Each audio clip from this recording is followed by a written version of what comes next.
Je suis né dans le Finistère, au fin fond de la Bretagne, dans une ville qui est maintenant devenue célèbre, qui est Carhaix, avec le festival des Vieilles Charrues, et qui n'était pas à l'époque. C'est une ville de 10 000 habitants. Qu'est-ce qui m'a amené à faire de la peinture aujourd'hui? J'ai commencé dès la maternelle. C'est-à-dire que je jouais pas trop avec mes petits copains, mes petits camarades. Je faisais du tricotage, je faisais des petits dessins. On n'explique pas pourquoi on aime peindre. Je ne voudrais pas pourquoi d'autres ne peignent pas ou ne dessinent pas. Hein. Ça, je crois que c'est une envie. L'envie ne s'explique pas. Peut-être un talent, mais là je serais peut-être un peu prétentieux. Mais ça a commencé dès le plus jeune âge. Je me souviens qu'en dernière classe de l'école maternelle, la maîtresse avait dit « Aujourd'hui, vous n'allez pas dessiner du concret, mais vous allez dessiner un dessin abstrait. » Alors mes petits camarades, devant leurs feuilles, ils n'ont pas fait grand-chose, hein. Ils ne savaient pas vraiment la différence. À 5 ans, 5 ans et demi, on ne fait pas la différence. Et moi, j'ai été le seul de la classe à avoir fait un dessin. J'ai dessiné 2 mains qui se serraient. La maîtresse m'a dit « Mais quoi? C'est concret ça ?» Je lui dis « Non, c'est abstrait, c'est le salut. » Je crois qu'il y a certainement une grande part entre ce que je faisais enfant, ma formation d'architecte, parce qu'à l'époque, il faut savoir que on était à la planche, hein. Il n'y avait pas d'ordinateur comme maintenant. Donc, il fallait savoir dessiner. Ce que les architectes, les jeunes architectes ont oublié, puisqu'ils ont les ordinateurs qui dessinent à leur place. Oui, peut-être que le fait d'avoir eu cette pratique fait que ça a eu une influence sur les peintures que je fais actuellement.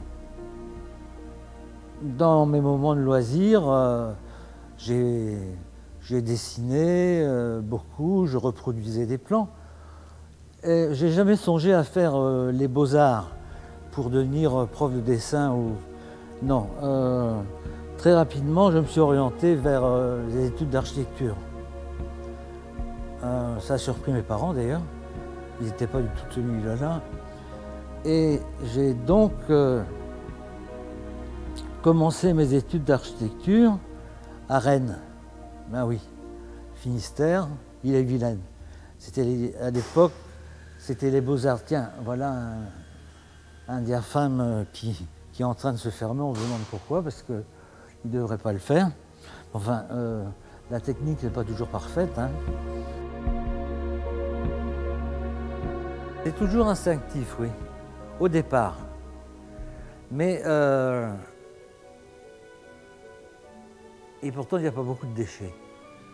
Je veux dire, il n'y a pas beaucoup d'essais déchirés, parce que petit à petit, je restructure ce qui est instinctif.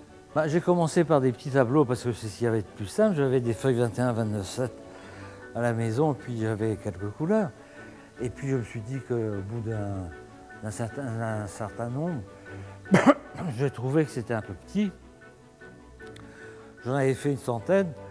Je me dis maintenant il faut passer à des formats plus grands, et à une technique plus éprouvée. Donc là maintenant je ne travaille pas sur ce qu'on appelle des grands formats, mais sur des formats 50-65, des formats moyens. J'ai déjà pensé faire des assemblages de tableaux sur des thèmes identiques qui couvriraient de plus grandes surfaces, mais le grand format pour l'instant, le très grand format, ou alors ce serait des murs à peindre ou des choses comme ça. Il n'y a pas de peintres qui m'ont inspiré. Je suis vraiment en dehors de tous les courants qui existent ou que je connaisse ou qui existeraient. Le point de départ ne s'explique pas, mais je donne un nom à mes tableaux. C'est-à-dire au fur et à mesure de leur évolution, ils expriment quelque chose. Mais le point de départ, c'est toujours un peu... Je ne vais pas dire je vais faire une ambiance de lune, je ne vais pas dire je vais faire... Ça vient, ça se forme comme ça. Moi, je ne peux pas expliquer ça. Un jour, ça m'a pris. J'ai pris ce que j'avais sous la main, j'ai commencé à peindre. D'une manière, comme je disais tout à l'heure, comme un néophyte. Et petit à petit, j'ai structuré cette activité picturale. Je trouvais que des éléments, des taches de peinture, des mouvements de peinture sur un poème lui donnaient une autre dimension, plus vivante. Un jour, une galériste m'a posé des questions. Elle m'a dit, vous faites des tableaux où il y a des écritures. Alors ça peut être une feuille d'ordinateur sur laquelle j'ai imprimé et j'ai repris en couleur. Ça peut être de la couleur sur laquelle j'ai écrit.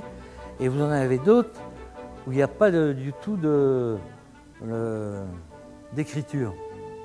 Il faudrait choisir. Et moi je lui dis non, je ne choisis pas, c'est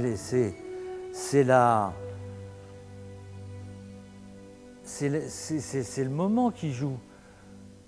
C'est la création artistique qui fait que, à tel moment, j'ai envie d'écrire des choses ou de peindre sur des choses, et d'autres moments où la peinture me suffit toute seule.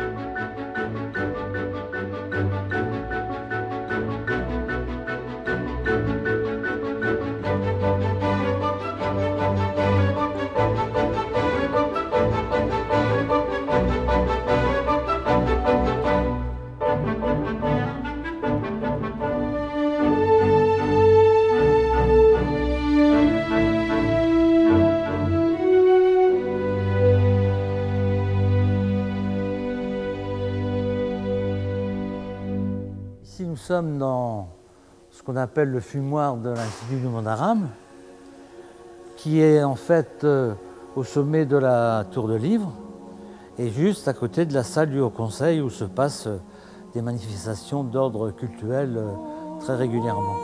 Bien sûr, l'architecture, c'est un art. On dit même que c'est la mère des arts. C'est possible parce qu'elle réunit tous les arts, ou elle a réuni tous les arts à certaines époques. Mais ce qui fait un bâtiment, bien sûr, il n'y a pas de critère objectif. Il est apprécié ou il n'est pas apprécié. Les gens y viennent ou ils n'y viennent pas, sauf pour des raisons obligatoires. Il faut savoir soit prendre des risques, soit rester dans le domaine du classique. J'ai fait des concours dans des villes de province comme Poitiers par exemple, où j'ai fait un bâtiment innovant.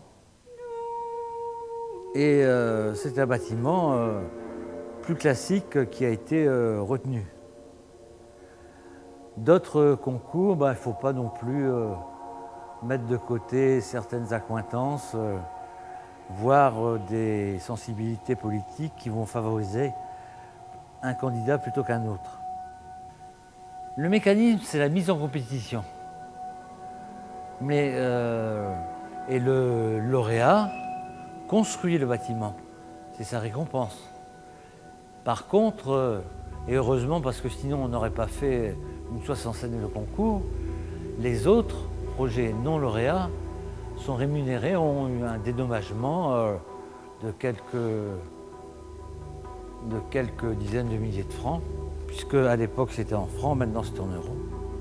Il faut bien calculer, parce qu'un concours c'est des frais de personnel, c'est des frais de matériel, c'est des frais de transport, enfin.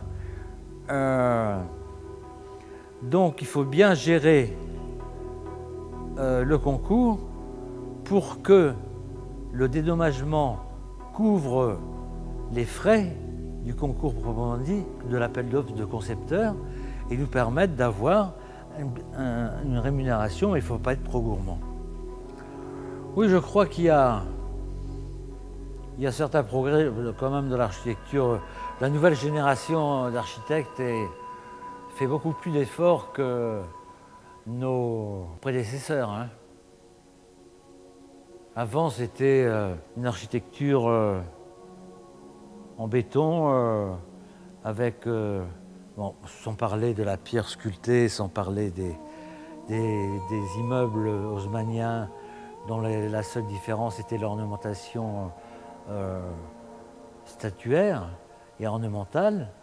Ensuite, il y a eu Perret qui a quand même fait des choses très fonctionnelles et très pures. Mais je crois que la nouvelle génération est beaucoup plus encline à avoir une démarche plus moderne. Quoique bien souvent, en allant voir les expositions des résultats de concours, je trouvais que le projet lauréat n'était pas le meilleur. Quand je suis parti de Rennes, le directeur était furieux. Parce que je ne suis pas parti seul, je suis parti avec 7 autres élèves de ma promotion. Ce qui fait que ça vidait son école. Et il m'a dit, les NS, tu n'auras jamais ton admission, parce qu'il fallait passer le concours d'admission pour rentrer à l'école des Beaux-Arts. Ben, je suis rentré à l'école des Beaux-Arts, c'est-à-dire que j'ai eu une mention à mon esquisse d'architecture. Le dessin, c'était facile, les mathématiques, c'était une formalité. Le calcul des matériaux, c'était pas compliqué. La géométrie descriptive au tableau, à la craie, c'était un régal pour moi, c'est amusant. C'est par exemple un cône qui pénètre une sphère, ou des formules comme ça qu'on fait avec les abscisses et les ordonnées.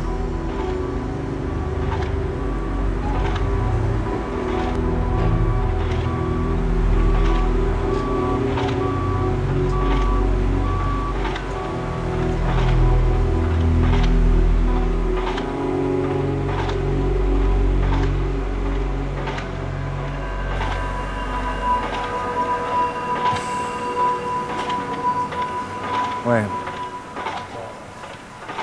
Moi, c'est une question de piège.